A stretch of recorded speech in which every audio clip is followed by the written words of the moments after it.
नमस्कार बंधु माने जय जगन्नाथ आपण माने देखुछंती रियल ओडिशा टीवी।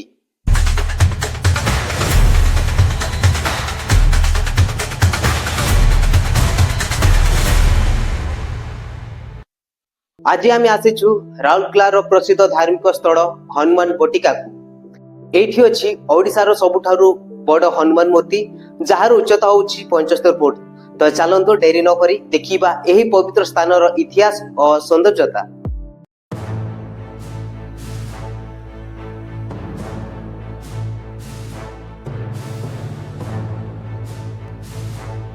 ଏହା ହେଉଛି ହନୁମାନ ବଟିକାର ପ୍ରବେଶ ଦ୍ୱାର। ଗୋଟିଏ ଶିଳ୍ପ ଅଭିନବତା ଓ ଧାର୍ମିକତାର ଅଦ୍ଭୁତ ସମନ୍ୱୟ। ଏହି ଦ୍ୱାର ଦେଖିଲେ ମନେ ହୁଏ ଯେ ଭିତରେ ଅଛି ଜଣେ ଦିବ୍ୟ ଶକ୍ତିର ଅବତାର। ଆସନ୍ତୁ ଏହି ପବିତ୍ର ସ୍ଥଳକୁ ଆମେ ପ୍ରବେଶ କରିବା। ଏହା ହେଉଛି ବାଟ ମଙ୍ଗଳା ମାଙ୍କ ମନ୍ଦିର। ବାଟ ମଙ୍ଗଳା ମାଙ୍କୁ ଓଡ଼ିଶାରେ ଯାତ୍ରା ଆରମ୍ଭର ଦେବୀ ବୋଲି ପୂଜା କରାଯାଏ। जो माने पुरी को जाती से माने बाट मंगला देवींकर दर्शन करी आगु को जाती। हनुमान बाटिका मध्य अछंती दिव्य बुद्धि और विघ्न विनाशक श्री गणेश। जोठी श्री गणेश अछंती सेठी आरंभ शुभ सफल हुए। एही मंदिर प्रतिदिन अनेक भक्त आसंती और तांको पाखरे आशीर्वाद मागंती। मंदिर भितरे थिबा गणेश मूर्ति अत्यंत आकर्षणीय और श्रद्धाजनक। फूल दीप और मोदक सबकिछि मिसी एठारे गणेश पूजा हुए।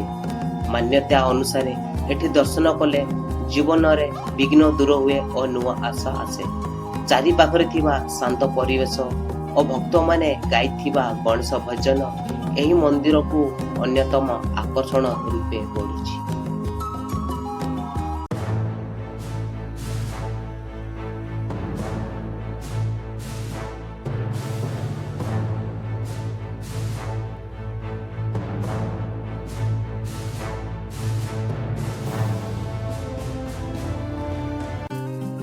एही हनुमान बटिका मध्य श्री गणेश मंदिर, बाट मंगला मंदिर, शिव ज्योतिर्लिंग मंदिर, जगन्नाथ मंदिर, साई बाबा मंदिर एवं अनेक अन्य छोट बड़ मंदिर, उद्यान, पानी, झरणा, बसिबा जगह और भक्तों पाई अनुकूल व्यवस्था अच्छी।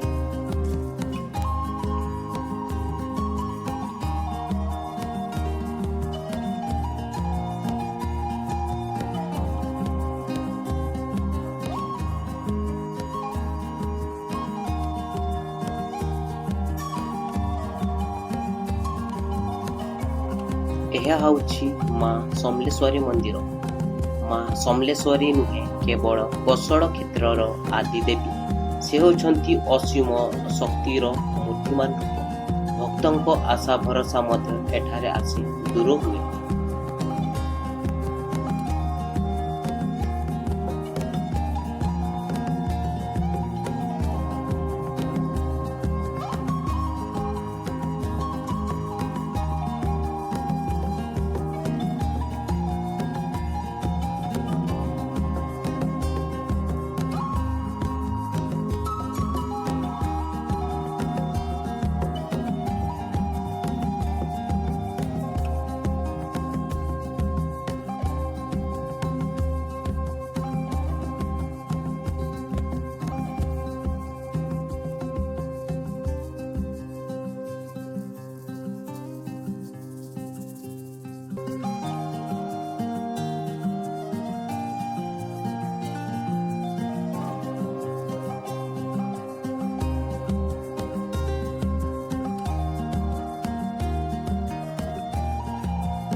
ଏହି ମୂର୍ତ୍ତିମାନେ ନୁହଁ କେବଳ ପାଥର, ଏମାନେ ହେଉଛନ୍ତି ଆମ ଆସ୍ଥାର ଜୀବନ୍ତ ଚିହ୍ନ।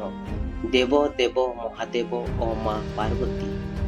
ଶିବ ହେଉଛନ୍ତି ନାଶ ଓ ସୃଷ୍ଟିର ଦେବତା, ଯିଏ ବିନା ଭୟ ଅନ୍ୟକୁ ଶେଷ କରନ୍ତି, ଓ ମା ପାର୍ବତୀ ହେଉଛନ୍ତି ଶାନ୍ତି, କ୍ଷମା ଓ ମାତୃତ୍ୱର ପ୍ରତୀକ।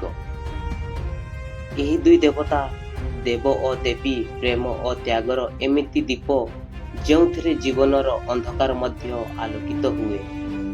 ଯେଉଁ ଭକ୍ତ ନିଷ୍ଠାରେ ଏଠାରେ ଆସି ଏକ ମନ୍ତ୍ର, ଏକ ଦୀପ, ଏକ ଭାବ ନେଇ ପୂଜା କରନ୍ତି, ଶିବ ପାର୍ବତୀ ଠାକୁରାଣୀ ତାଙ୍କ ମନୋକାମନା ପୂରଣ କରନ୍ତି।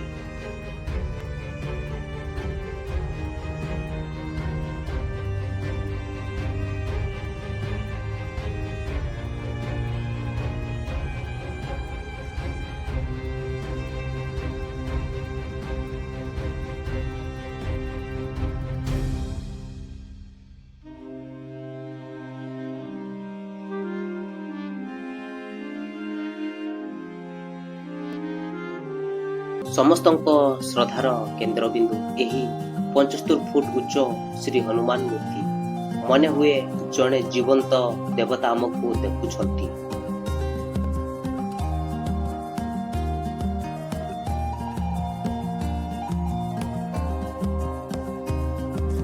ଏହି ହେଉଛନ୍ତି ହନୁମାନ ବଟିକାର ମୁଖ୍ୟ ଆକର୍ଷଣ।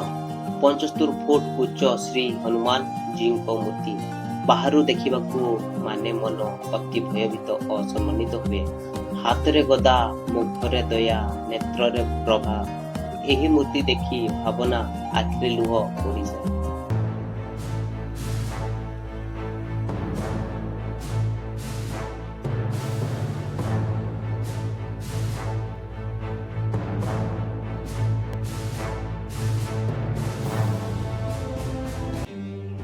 ହନୁମାନ ବାଟିକାର ଶୁଭ ଶିଳାନ୍ୟାସ 1994 ମସିହା ଫେବୃଆରୀ 23 ତାରିଖ ଦିନ ହୋଇଥିଲା। ଏହି ଅବସରରେ ଉପସ୍ଥିତ ଥିଲେ ଓଡ଼ିଶାର ତତ୍କାଳୀନ ମୁଖ୍ୟମନ୍ତ୍ରୀ ବିଜୁ ପଟ୍ଟନାୟକ।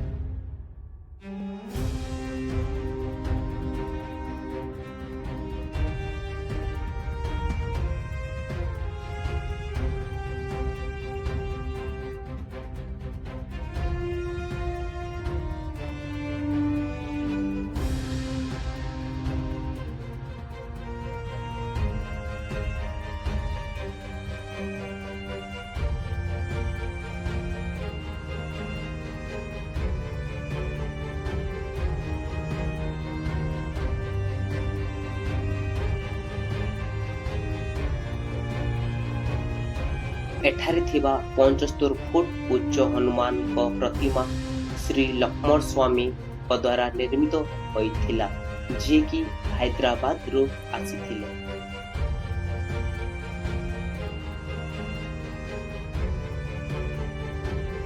ଏହି ହନୁମାନ ବଟିକାର ଏରିଆ ମୋଟ 13 ଏକର ଜମି ଉପରେ ପ୍ରସାରିତ।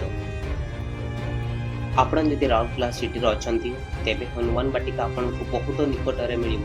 ଏହି ପବିତ୍ର ସ୍ଥାନଟି ବାସନ୍ତୀ ନଗର, ରାଉରକେଲା, ଓଡ଼ିଶାର ସିଭିଲ ଟାଉନସିପ୍ ଅଞ୍ଚଳରେ ଅବସ୍ଥିତ।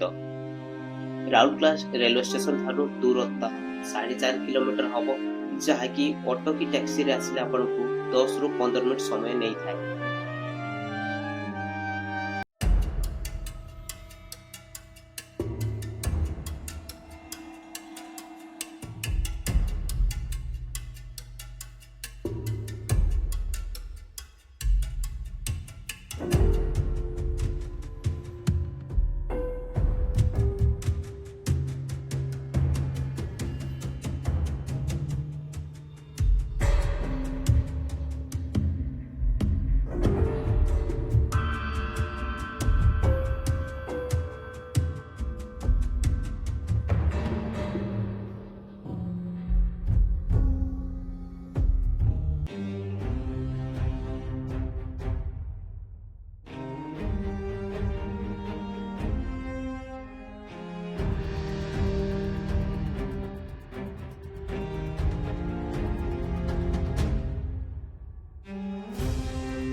ଆପଣ ଯଦି ରାଉରକେଲା ଏରିଆର ନୁହନ୍ତି ଆଉ ଯେବେ ବି ଆପଣ ରାଉରକେଲାକୁ ଆସନ୍ତି ତେବେ ଆପଣ ଏହି ହନୁମାନ ବଟିକାକୁ ନିଶ୍ଚୟ ଆସନ୍ତୁ। ଆପଣଙ୍କର ମନ ସତରେ ଭକ୍ତି ଭରା ଓ ଆନନ୍ଦରେ ପରିପୂର୍ଣ୍ଣ ହେବ।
ଏହା ଥିଲା ରାଉରକେଲାର ପ୍ରସିଦ୍ଧ ପବିତ୍ର ସ୍ଥାନ ହନୁମାନ ବଟିକା।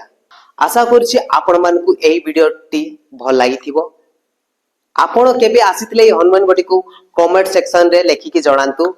ଆଉ ଏହି ଭିଡିଓ ଟିକେ ପସନ୍ଦ ଲାଗିଥିଲେ ଆପଣ ଲାଇକ୍ କରନ୍ତୁ, ସେୟାର କରନ୍ତୁ ଓ ଆମ ରିଏଲ ଓଡ଼ିଶା ଟିଭି କୁ ସବସ୍କ୍ରାଇବ କରି ଆମ ଓଡ଼ିଶାର ସୌନ୍ଦର୍ଯ୍ୟତା ଏବଂ ଐତିହାସ ସହିତ ଜଡ଼ିତ ରୁହନ୍ତୁ। ଜୟ ଜଗନ୍ନାଥ ବନ୍ଧୁମାନେ, ପୁଣି ଦେଖା ହେବା ପରବର୍ତ୍ତୀ ଭିଡିଓରେ।